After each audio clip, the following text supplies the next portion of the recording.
Existem alguns livros que nos tomam por inteiro, de tal forma que não conseguimos parar de lê-los. Foi o que me aconteceu com o livro que venho recomendar hoje nessa letra de leitura, intitulado Perguntas que me fazem sobre o Holocausto, da autoria de Ed Fried, da editora WMF Martins Fontes, publicado aqui no Brasil em 2020. A autora nasceu em 1924 e a época da publicação do livro, 2020, ainda era viva. Não sei dizer se hoje ainda está viva. Ela é escritora e psicóloga e está profundamente comprometida com o trabalho pelos valores democráticos e contra o racismo. Nasceu na cidade de Sighet, na Romênia, foi transportada para Auschwitz em 1944, esteve em diversos campos de trabalho forçado, acabando finalmente em Bergen-Belsen.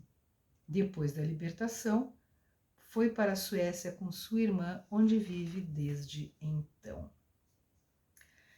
Ela tinha 19 anos quando os nazistas transportaram sua família da Transilvânia para Auschwitz.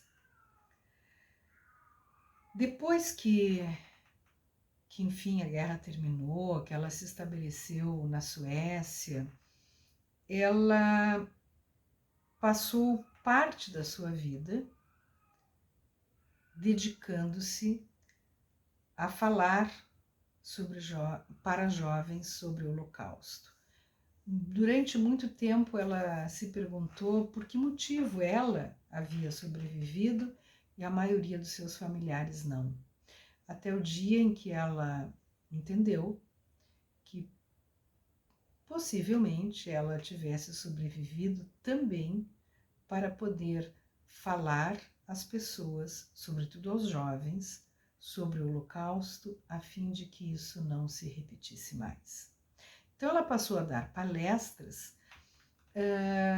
e nessas palestras, a última parte dedicada às perguntas da plateia sempre foi considerada por ela a mais importante e sempre foi aquela a que ela dedicou maior tempo.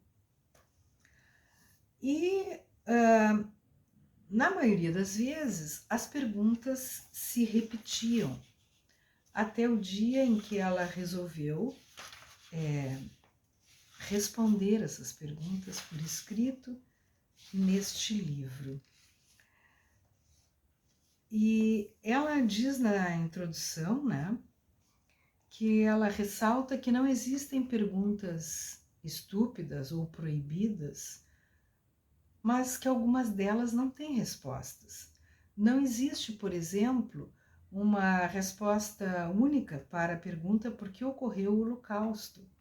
E isso torna as outras perguntas em torno dela ainda mais importantes.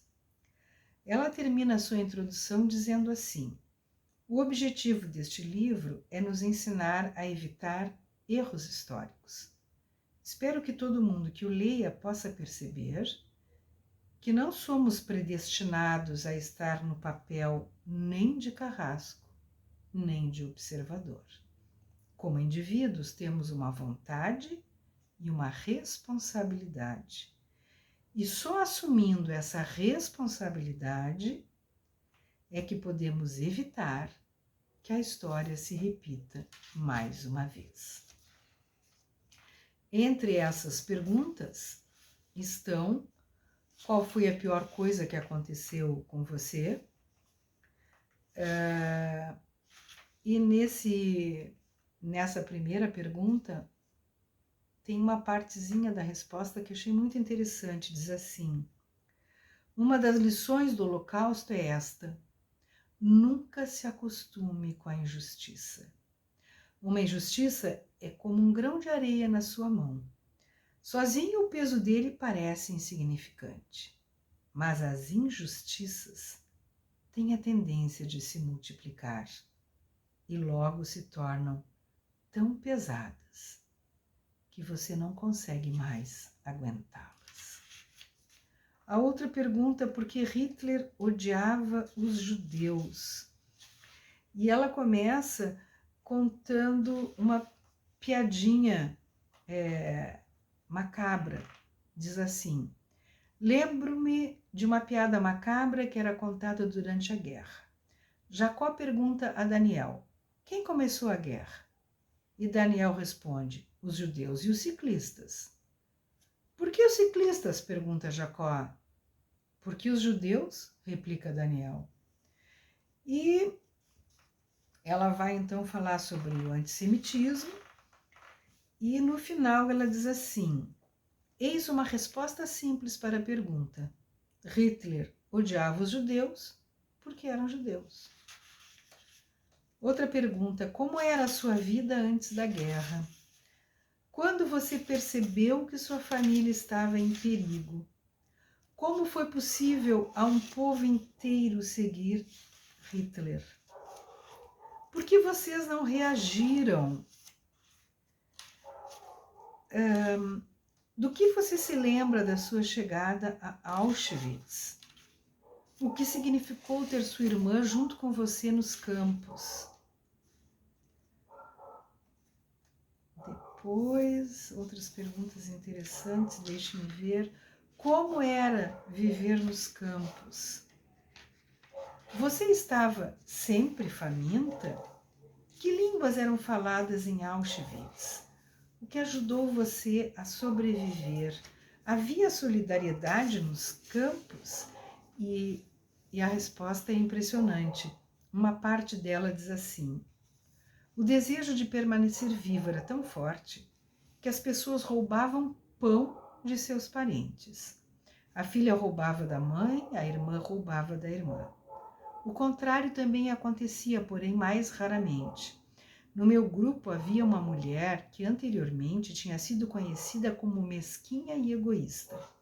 Mas ali ela passou a se mostrar generosa, fazendo altos sacrifícios, ajudando onde pudesse e abrindo mão de seus benefícios quando alguma outra pessoa estivesse em maior necessidade.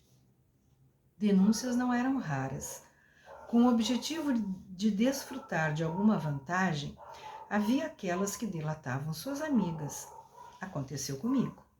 Eu era uma das poucas que sabiam alemão e era mais alta do que as outras.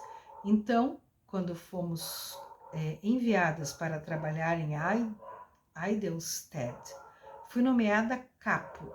Ser capo significava ser a extensão do braço da SS e garantir que o grupo trabalhasse duro. Em troca disso, a gente era recompensada com uma tigela extra de sopa. Não se podia recusar a nomeação, mas podia-se sabotar a tarefa. Depois de uma breve marcha até o trabalho, chegamos a uma fábrica em ruínas onde tivemos de fazer limpeza nos entulhos. Devíamos formar uma corrente humana e passar tijolos para o outro lado, para serem arrumados em pilhas. Minha tarefa era garantir que as moças fossem eficientes, mas comecei por designar uma vigilante, cuja função era nos alertar quando um guarda da SS se aproximasse. As moças podiam trabalhar tranquilas, até que a vigilante desse o aviso e só então se empenhar duramente no serviço. Não mais que 2 dias se passaram até que eu fosse delatada por uma das moças polonesas. Era tudo isso que uma tigela de sopa significava para ela. Como era ser mulher nos campos de concentração? Como era ficar menstruada? Vejam, eles não davam nada para elas absorverem o sangue. E aí dizia assim: se tivéssemos sorte, a chefe do bloco, a moça que nos supervisionava, nos dava um trapo. Arriscando ser castigadas, às vezes nos atrevíamos a rasgar um pedaço do nosso vestido, mas geralmente tínhamos de andar com roupas ensanguentadas, o sangue escorrendo pelas nossas pernas. E era importante, então, não se encontrar diante de um homem da SS, e ele nos cobriria de insultos. Porca judia imunda que não consegue se manter limpa, e nos daria uma bela surra. Você foi estuprada? Você tinha medo da morte? E ela responde: a morte não era algo de que eu tivesse medo. A sensação pior era a incerteza, a interminável espera, a ansiedade. A ansiedade nunca cessava. Era como um zumbido de fundo e só abria espaço quando um medo mais agudo, mais nítido se manifestava. Eu não tinha medo da morte. Eu tinha medo era de como a morte viria. Como você se vestia? Você ficava doente? Havia soldados da SS gentis? Primeiro parágrafo. Nunca conheci um soldado da SS que fosse gentil. Na melhor das hipóteses, os guardas eram completamente desinteressados. Você sonhava à noite? Qual era a melhor coisa? Quando você percebeu que estava ocorrendo um genocídio? Durante a Segunda Guerra Mundial, a palavra genocídio não existia nem no meu vocabulário, nem no de ninguém. Só ficou claro para mim que estava havendo uma matança generalizada quando cheguei a Auschwitz. Antes disso, muita gente não entendia que não se tratava apenas do assassinato de certos indivíduos, que a matança envolvia um povo inteiro que devia ser varrido da face da terra. Como você imaginava a sua vida depois da guerra? O que aconteceu com a sua irmã? Quantas pessoas de sua cidade natal sobreviveram à guerra? Você ficou feliz quando foi libertada? Por que você escolheu morar na Suécia? Como você foi recebida na Suécia? Como você lidou com o seu trauma? O que fez você começar a dar palestras? Finalmente percebi que tinha sobrevivido para que alguém pudesse contar o que aconteceu durante o Holocausto. Se ninguém contar a história do Holocausto, ele será esquecido. E aquilo que é esquecido pode ser facilmente repetido. Se cair no esquecimento, ninguém lembrará que 6 milhões de judeus e incontáveis comunistas, gays, pessoas com deficiências, ciganos e outros considerados de menor valor humano, algum dia existiram. Adolescentes costumam se debater com questões sobre o sentido da vida. Fazem isso, às vezes, mesmo sem ter passado por uma guerra ou perseguição. Eu gostaria de parafrasear o autor somali Nuruddin Farah, que diz que o sentido da vida é fazer o bem, realizar atos bons, ajudar o próximo, pois isso também faz você se sentir bem. Quanto a mim, acredito que o sentido da vida é a vida em si. Você se sente sueca? Você se vê nos refugiados de hoje? Alguma vez você já foi ameaçada por neonazistas? Você odeia os alemães? Você se encontrou com algum carrasco? Você é capaz de perdoar? Essa é uma pergunta na qual tenho pensado com frequência, até que percebi que não é nesses termos que se deve pensar. O que foi feito não pode ser desfeito. O tempo não pode voltar para trás. Aqueles que se foram nunca voltarão. Hoje temos que olhar para o futuro. O que podemos fazer hoje é trabalhar para assegurar que aquilo nunca mais aconteça de novo. Você viajou de volta para a sua cidade natal? Com que frequência você pensa no tempo que passou nos campos? Qual é a sensação de envelhecer?